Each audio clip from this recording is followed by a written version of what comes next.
За сайн байна уу? За дижитал шилжилтийн үед хүний нөөцийн дасан зохицох чадрын судалгаа зэдийн өрөөнд одоо хийсэн ажлаа ерөнхийдөө нь бүхэлд нь эхнээс нь базаа тайлбарлаад өгье.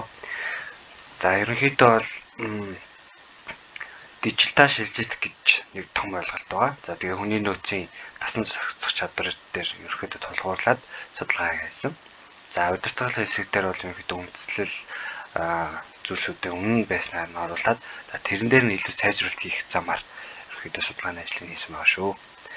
За тэгээд ерөнхийдөө судалгааны ажлын үндэслэл тэгээд удирдлагын хэсэг дээр өөрчлөгдсөн хамгийн гол чухал юм. За судалгааны ажлын зорилт, за хүлээгдэж байгаа үр дүнг ерөнхийдөө жоохон өөрчилж өгсөн байгаа. За яаж өөрчилж өгсөн гэхээр за ажилтнуудын дижитал шилжилттэй холбоотой гарах өөрчлөлтөнд дасан зохицох чадварыг үнэлэх гэдэг байгаа. За тэнгууд үнэлгээ хийхийн тулд уг чадварт ямар хүчин зүйлс нөлөөлж байгааг нь тодорхойлно. За тэгээд түүнд тохирсон санал зөвлөмж боловсруулахад ерөнхийдөө энэ судалгааны гол зорилго оршиж байгаа гэсэн үг. За тэгээд энэ зорилготой хүрэхин тулд яах ёстой вэ гэхээр мэдээж эхлээд онлайн судалгаа хийн. За тэгээд хүний нөөцийн менежментэд тулгарч байгаа асуудлуудыг тодорхойлно. За мэдээ шинжилгээ хийн. Шинжилгээнээр нь кейс судалгаа хийн. За нөгөөх нь болохоор дасан зохицох чадварт нөлөөлж байгаа хүчин зүйлсийг тодорхойлох шинжилгээ буюу SBS дээр асуулгын анкетыг ашиглан SBS дээр шинжилгээ хийж үр дүн нэгтгэн. За хамгийн сүүлд нь болохоор тэд шинжилгээн дээр үндэслээд санал зөвлөмж боловсруулах. За ерөнхийдөө 5 зорилтыг тавьж ажиллаж байгаа. За тэгээд хүлээгдэж байгаа үр дүнг бол үр дүн нь ямар байх вэ гэхээр Монгол улсад хэрэгжүүлэх боломжтой шийдлүүдийг тодорхойлох үндсэн зорилготой. За тэгэхээр ерөнхийдөө энэхүү ажлын хүрээнд судалгааны ямар үр дүн хүлээгдэж байгаа гэхээр ямар хүчин зүйлсүүд хамгийн их нөлөөлж байна. За тэрийг нь ерөнхийдөө сайжруулах ямар боломж байна гэдгийг ерөнхийдөө харах зорилготой гэсэн үг. За хамрах хүрээ нь бол мэдээж эм хангааны нөлөөлөх байгууллагын жишээн дээр байгаа болохоор эмийн салбарт, эрүүл мэндийн салбарт ажиллаж байгаа ажилтнууд, эм хангааны нөлөөлөх байгууллагад ажиллаж байгаа хүний нөөцийн менежерүүд, эсвэл эмийн сан ч юм уу тэдгээрт ажиллаж байгаа ажилтнуудаас судалгааг ерөнхийдөө авахар төлөвлөсөн байгаа. За тэгээд судлагдсан байдал дээр бол Монголд бол за хамгийн ойролцоо одоо утга 1 тэгээд одоо арга зүй дизайн ашигласан ийм судалгааны ажил бол ийм судалгааны ажил байгаа.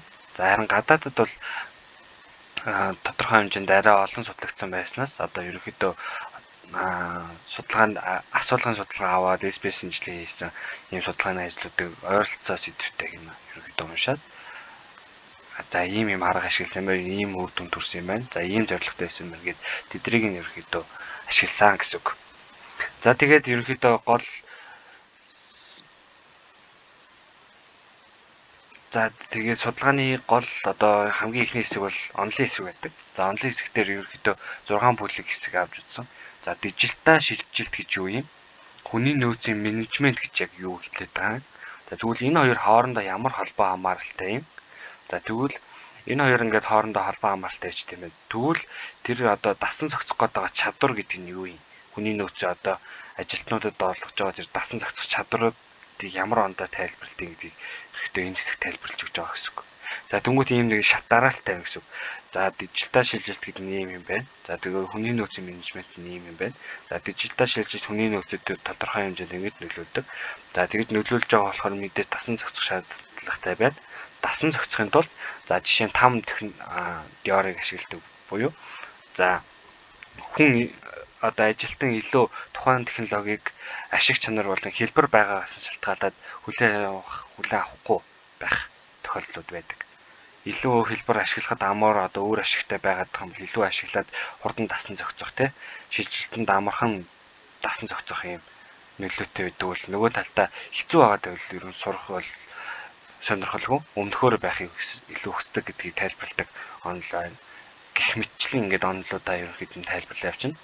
За тэнгууд хамгийн сүүлд нь за эм хангааны нийлүүлэгч байгууллага гэж яг юу юм бэ гэд энийг ерөнхийдөө тайлбарлчихна. За тэгээд түүнтэй холбоотой мэрэгчсэн боловсон хүчин, шинэ ажилтан, төрийн зохицуулалт стандарт, ингээд дижитал шилжилт, өндөр эргэлт, ур чадварын өрсөлдөөн зэрэг юмнууд ингээд ерөнхийдөө тайлбарлагддаг гэд тайлбарлчихна. За хамгийн сүүлийн хэсэг нь бол за Монгол улсад хууль дүрм журмууд нь яа дээ. За ийм хуулиуд байдаг. Эдгээрийн дагуу ерөөхдөө үйл ажиллагаа явуулдаг. Ямар нэр томьёо ашигладаг, тусгай зөвшөөрөл нь юу байдгийг гэх мэтчлэн юмнуудыг ерөөхдөө нийтлэг талаас нь тайлбарлаад ерөнхийн ийм суурь мэдлэг одоо таны бичсэн сэдвийг ерөнхийд нь багш нар ингээд ойлгох хэсэг нь бол онлын хэсэг байна гэсэн үг. За юуны талаар яриад байгаа вэ гэдэг нь ингээд онлын хэсэг дээр ерөнхийдөө гараад ирнэ гэсэн үг. За тэгээд бүлгийн дүгнэлтээр ерөнхийд нь бүгдийг ингээд базаад ярьчихна. За дараагийн гол сэдв нь бол өнөөгийн байдлын судалгаа гэж байгаа. За өнөөгийн байдлын судалгаан дээр яах вэ гэхээр одоо ерөнхийдөө нэг суурь нь гарцсан. За энэ хүн юуны талаар яриад байгаа гэдгийг мэдчихэж байгаа. За тэгвэл тэр нь яг яриад байгаа юм нь өнөөдөр Монгол улсад ямар байдаг вэ гэдгийг энэ одоо бүлгээр харуулах зорилготой. За тэгээд энэ өнөөдөр ийм байгаа учраас одоо тэр тасан зохицох чадварт нь юу нөлөөлөд байгаа гэдгийг харуулах шаардлагатай байна гэдгийг бас харуулах нэг ийм үндсэн бүлэг болж байгаа гэсэн үг. За тэнгуут одоо энэ дээр юу тайлбарлах вэ гэхээр за эрүүл мэндийн салбар тэр дундаа ийм хангамжийн өнөөгийн байдлыг тайлбарлаж байгаа. За тэр тайлбарлахдаа илүү ийм томоохон Монголын ийм хангамж нийлүүлэгч байгууллагууд дээр ерөнхийдөө түшиглээд санхүүгийн үзүүлэлтүүд, хүний нөөцийн бодлого, дижитал шилжилтэнд ямар нөлөө үзүүлдэг гэх мэтлийн үзүүлэлтүүдийг ерөнхийдөө энэ хэсгээр судалсан гэсэн үг. За жишээ нь Monos Farm бол маш том ийм хангамж нийлүүлэгч байгууллага. За тэгээд 450 гаруй ажилтнтай, 10 гаруй салбартай, 3300 гаруй эмийн бүтээгдэхүүн нийлүүлдэг амар том ийм байгууллага байна. За тэгээд үйлдвэрлэгч бас мэдээж юм үйлдвэрлэдэг, импортлдог янз бүр байгаа. За тэгээд ийм стандартын дагуу үйл ажиллагаа явуулдаг. За хүний нөөцийн бодлогын хувьд бол ингээд илүү мэрэгсэн хариуцлагатай өндөр ур чадвартай хамт олныг бүтээхэд зорддог гэх мэтчлэн байдаг бол харин өргөө фарм импкс бол маш илүү олон улсын чанарт суурилсан ийм хангамж нийлүүлэх байгууллага юм гэх мэтчлэн ингээд ерөнхийдөө хооронд нь харьцуулсан байдлаар эхний бүлэг гарч ирж байгаа. За энэ бүлгийг л ерөнхийдөө ийм хангамж нийлүүлэгч байгууллагын төсөв судалгаа гэдэг. За дараагийн хэсэгт нь одоо энэ ийм хангамж нийлүүлэгч байгууллагуудын хүний нөөцийн бүтэц ямар байдгийг. За тэгээд тэрнтэй холбоотой дижитал шилжилтэнд ямар нөлөө үзүүлж байгаа гэдэг харуулах хэсэг байгаа. За тэгээд ингээд явж байгаад за дараа нь болохоор яг өнөөгийн байдал одоо илэрхийлэх нэг том хүчин зүйл нь санхүүгийн үзүүлэлт байдаг. За жишээ нь энэ дээр эрүүл мэндийн нийт зардал Монгол улсын 2024 оны байдлаар 1.5 их 80 буюу одоо нийт 70 их 80 зардал 30 хэдэн их 80-ны зарлагтай байдгаас 1.5 их 80 нь бол ийм одоо эрүүл мэндийн салбар руу явдаг гэсэн бас нэг тодорхой хэмжээний том хэмжээний одоо зах зээлийг эзэлдэг ийм салбар байгаа гэдгийг эндээс харж болно. За тэгээд ингээд жишээ нь 21 онд 593 сая $5 төрж 71% нэмэгдсэн гэх мэтлийн эдрийг ингээд ерөнхийдөө дурдж өгснөөр өнөөгийн байдлын ерөнхий дүр зургийг харуулна гэсэн үг. За эмнэлгийн салбар, эрүүл мэндийн салбар бол тодорхой хэмжээнд том шүү, ийм их салбартай шүү. Им хангамж нийлүүлдэг байгууллагын тоон жишээ нь 23 оны байдлаар 3400 орчим байна. За тэгээд нэгдүгээр зэрэглэлийн эмийн сан, эргэлтийн эмийн сан гэх мэтлийн эмийн сангууд ийм байдаг. За тэгээд ажилдаг эм зөөчний эм найруулагчийн тоон бол 4200 төрсэн байна. За төлөвлөгөөт үзүүлэлтээр бол 2022 онд 503 тэрбум байсан гэх мэтчлэн одоо ерөнхий тоонуудыг ярина. За энэ дээр илүү тийм одоо гол юмнуудаа ярих нь зүйтэй байх. За санхүү үзүүлэлт нь ийм байна. За манай эмийн салбар илүү томорж байгаа. Тэгээ импорт нь ингээд өсдөг. Тэгээ цаад тухлын үед үл ингээд зарим компаниуд маш их ашиг хийсэн. Тэгээд ингээд ерөнхийдөө цаашдаа өсөж хөгжиж байгаа ийм салбар байгаа гэдгийг ерөнхийд нь харуулна гэсэн үг. За тэнгуут яаж байгаа гэхээр эм зүүн салбар хөгжихийн хэрээр хөгжинө гэдэг нь бас ингээд шинэ технологиудыг нэвтрүүлнэ, ингээд өөрчлөлт орно. Тэгээд өөрчлөлтийг бид нар нэг талаараа дижитал шилжилт гэж нэрлэдэг. Тэнгуут тэрэнд заавал дасан зохицох шаардлагатай байгаа даа. Тийм учраас миний судалгааны ажлыг хийх шаардлага байсан гэдэг. Ерөнхийдөө бас нэг үндэслэл болгож ярина гэсэн үг. За энэ дээр бас нэг том холбогдож байгаа нь ковид цар тахлын нөлөө гэдэг хэсэг байгаа. За энэ дээр бол цахим орчинд ажиллах туршлага тутмаг байсан. харилцаа холбооны асуудалтай, цагийн менежмент, хяналтын хүндрэл гэх мэтчлэн асуудлуудтай нүүр тулгарсан. Одоо яг ийм цахимжаад ирэхээр ийм асуудлууд бол бас тулгарна л гэсэн үг. Тэгвэл одоо энийг нь сайжруулахын тулд ямар хүчин зүйлсүүдийг сайжруулах ёстой вэ гэдгийг дараа нь одоо судалгааны шинжилгээний хэсгээр харуулнаа гэсэн үг. За энэ тэгээ дүгнэлтээ багцаа тавьчихна. За дараагийн бүлэг нь юуны тухай байх вэ? За шинжилгээ хийх чинь, судалгаа хийх чинь за ямар арга зүй ашиглаж байгаа гэдгийг тайлбарлана. За судалгааны арга зүйдэр бол мөнгөцөө 2 шинжилгээ хийж байгаа. Кейс харьцуулсан шинжилгээ буюу олон улсын одоо хүний нөөцийн бодлогын талаар бусад улс орнуудын ийм ханган нийлүүлэгч байгууллагууд яадгийн гэдгийг ер нь харьцуулна. За дараагийн шинжилгээ нь бол асуулгын судалгааг үндэслээд пайлот шинжилгээ буюу SPS програм дээр шинжилгээ хийж байгаа. За энэ нь яах вэ гэхээр хүмүүсээс авсан судалгаа асуулган дээр үндэслээд за уг судалгаа үнэн зөв байсан уу? За энэ хүчин зүйлд ямар хүчин бусад төвсөгчүүд нь яаж нөлөөлж байгаа? Энэ хүчин зүйлүүд нь хоорондоо бие биендээ хамааралтай байна уу? За тэгээд ерөнхийдөө биенээс хамаарал нь ямар гэдэг өндөр ач холбогдолтой байна уугүй юу? За гэдгийг ерөнхийдөө тайлбарлана гэсэн үг. За судалгааны дизайн дээр ерөнхийдөө нэг хүчин зүйл буюу хүний нөөцийн дасан зохих чадварт бусад хүчин зүйлд ямар нөлөөлж болох вэ гэдэг дээр ингээд 4 таамаглалт тавьж байгаа. За дижитал ур чадвар байгууллагын дэмжлэгийг өөрчлөлтийн менежмент тэгээд дижитал шилжилтийн нөлөө гэсэн 4 хүчин зүйл энэ дасан зохицох чадварт нөлөөлж гин үгүй юу гэдгийг ерөнхийдөө харах гэж байгаа гэсэн үг. За тэгэхээр энэ бол манай судалгааны таамаглал болж байгаа. За энэ таамаглалыг бол мэдээж бас судлагдсан байдлын судалгаан дээр дурддагдсан ийм одоо өмнө судлагдсан байсан судалгаануудаас аваад ерөнхийдөө суур болгож ашигласан гэсэн үг. За тэгээд 4 таамаглал нь бол ингээд дэвшүүлчихнэ. За энэ 4 асуултаа одоо таамаглаад батлахын тулд ерөнхий асуулгаа бэлдсэн. За асуулгаа бол мөн адил судалгаанд ашиглагдсан асуулгуудыг бол ерөнхийдөө төлхөө ашигласан. Тэгээ Монголын нөхцөл тааруулах байдлаар ерөнхийдөө ашигласан. За тэгээ өмнө дурдсанчлан 4200 орчим хүн ажилладаг. Тэгвэл 95% итгэх магадлал дээр 10% маржинтай бол 94 хүнээс ерөн судалгааг авч иж бүрэн гүйцэд төлөөлнө гэж үзээд шинжилгээгээ хийсэн байгаа. За тэгээ SP шинжилгээ гэдэг нь бол юу байх вэ гэдгийг энэ бүлгээр дараагийн бүлгээр тайлбарлаж байгаа. За reliability analysis буюу энэ үнэн зөв байдлын шинжилгээ гэж байгаа. Таны судалгаа хүмүүс яг үнэн боддоор өөрийнхөө үзэл бодолд тулгуурлаад үнэхээр яг өөрсдийнхөө хариулсан уугүй юу гэдгийг энэ хэсгээр харуулна. Хоорондоо ялгаатай нэг нь 4 гэж бодож байгаа, нэг нь 3 гэж бодохтой адилхан энэ 4 3 2-ын хооронд ялгаа байвал манай судалгаа сайн гардаг гэсэн үг.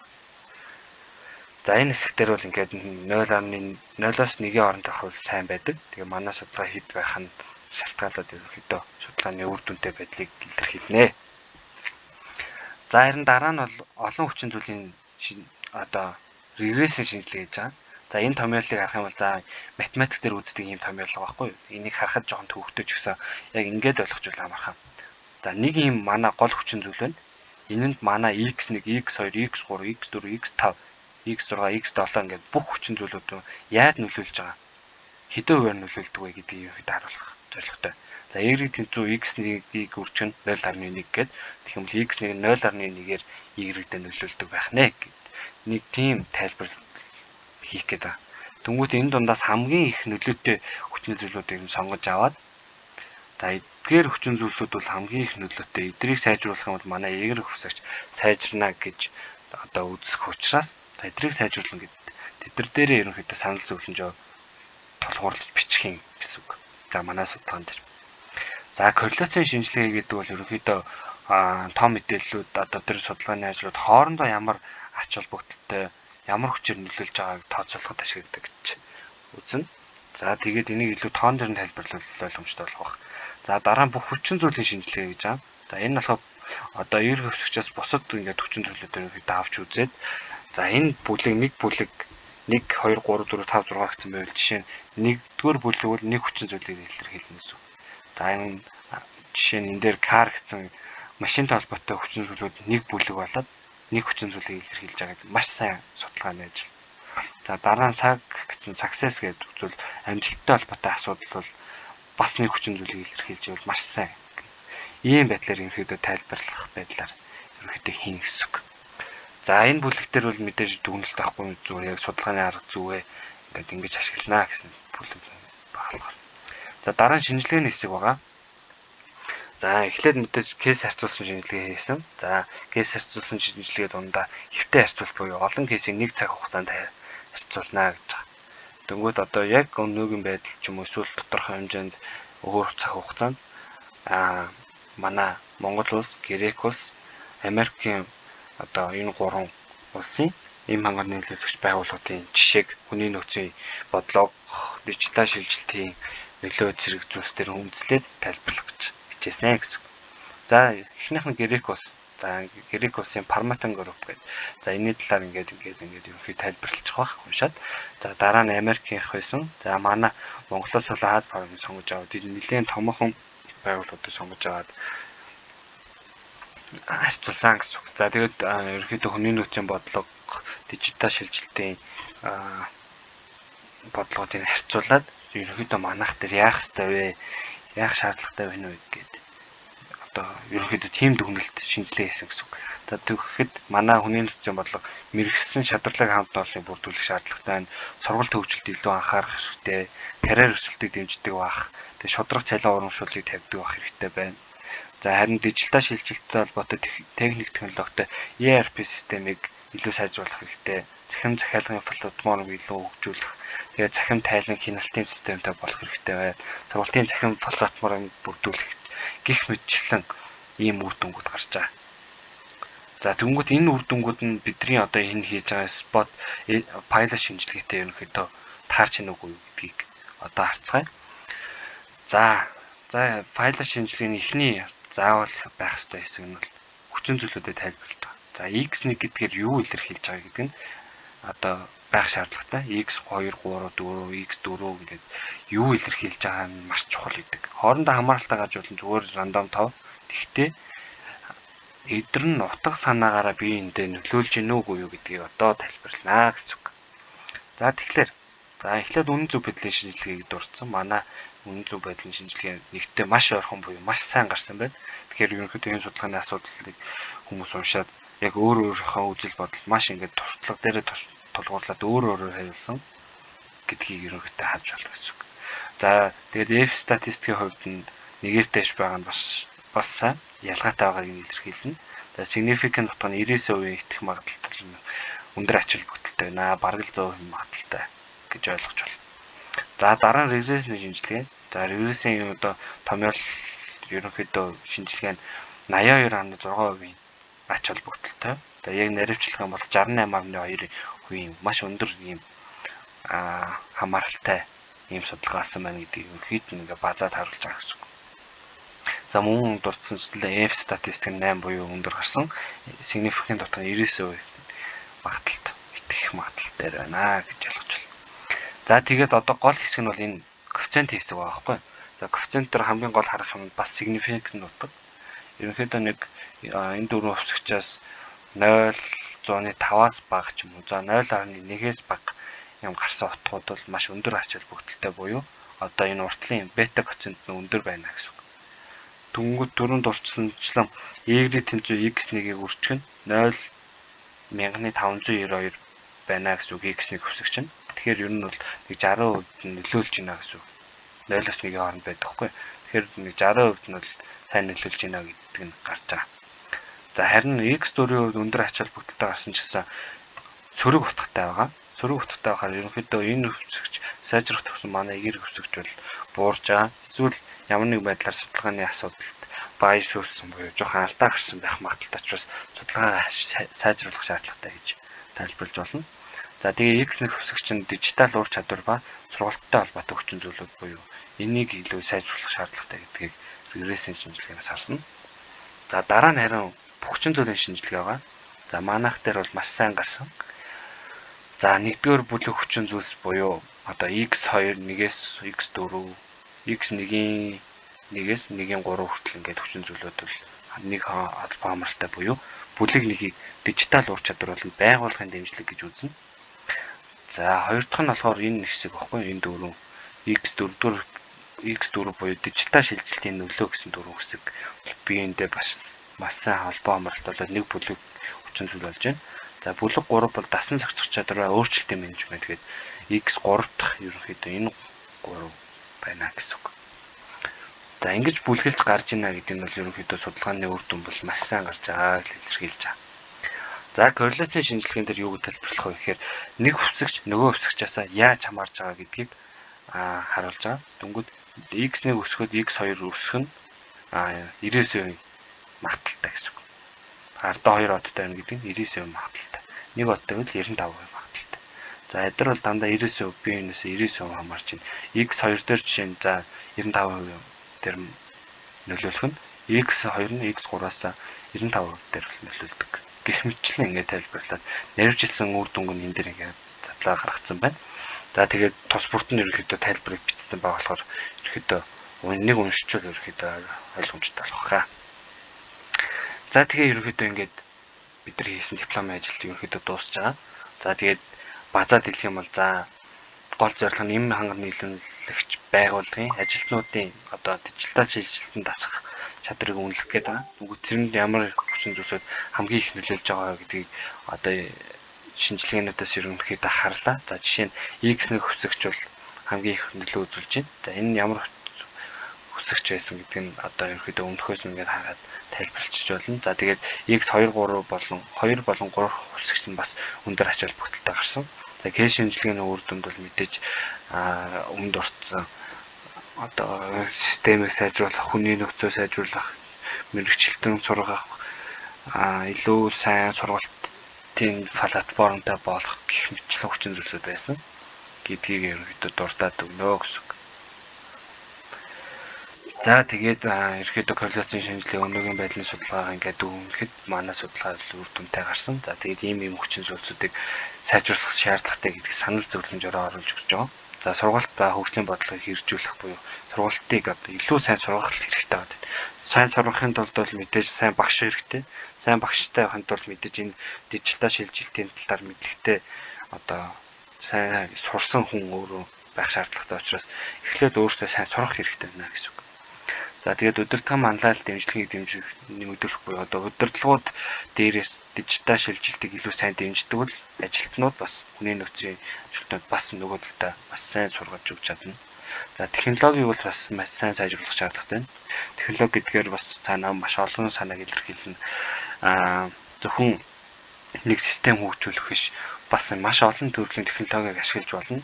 Тэхийн тулд бас ингээд хөрөнгө оруулалтууд хийх шаардлагатай байна. Эсвэл ингээд тэр технологи хийх гүйцэтгэлийг сургалт хөгжлөөр дэмжих ч юм уу. Тийм байдлаар ерөнхийдөө хооронд нь тайлбарж болно. За тэгээд урамшууллын тогтолцоо дэмжих буюу дижитал шилжилт одоо шилжилт хийх үед урамшуулдаг байж болно.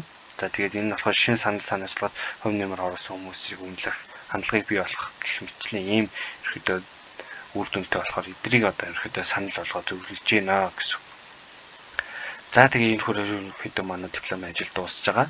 За тэгээд энэ хөө ажлын өрөөнд энэ одоо зүйлсээс уншаад одоо иш татаж эсвэл ингээд ерөнхийдөө номзоо болгож ашигласан гэсэн үг. За хавсралт нэгэн өрөөнд бол хүчин зүйлүүдэд бүлгэлэхгүйгээр нэг нэгээр нь хоорондоо яаж хамаарч байгаа гэдгийг харуулж байгаа. За энэс илүү нарийн уулна тайлбар бол бичих боломжтой. Гэхдээ бүр маш их юм болох учраас төв зурдаар өгсөн байгаа. За тэгээ хавсралт хоёрын өрөөнд бол судалгааны асуулгуудыг оруулж өгсөн байгаа. За тэгээд анхаарал хандуулсан баярлалаа. За тэгээ миний одоо энэ хөтө ярьсан юмнуудаас базаад ярих бол онлын хэсгийг ерөөхдөө 30-аас 45 секунд, өнөөгийн мэдлэг 30-аас 45 секунд минут хүрэхгүйгээр яриад хамгийн тэгээ судалгааны арга зүй бол 20-оос 25 секунд яриад хамгийн гол нь 2-оос 3 минутыг зарцуулах нь шинжилгээний хэсэг. Шинжилгээний хэсэгтээ илүү SBS-ийн шинжилгээнд дээрээ тулгуурлаж яриарай гэж зүйлээ. SBS-ийн шинжилгээ чинь яг таны өөрөө чи хийсэн юм байх болохоор илүү ингээд өөртөө оруулаад сайн ярихад бэлдэх хэрэгтэй шүү. Тэгээ энэ шинжилгээний үр дүнгээр энэ хувьсгчуд ингээд нөлөөлж байгаа учраас би эдрийг сайжруулах гэдэг ийм зөвлөнд бэлдсэн юм а гэж ярих учраас одоо хамгийн их ярих хэсгийг шинжилгээний хэсгээр байлгаад за дүгнэлтийг бол нэг 10 секундэд базаад хэлэх хэрэгтэй. За энэ санал зөвлөмж бол бас нэг 20-25 секундын дотор базаад яриарэ гэж зөвлөе. За тэгээд анхаарал тавьсанд баярлалаа.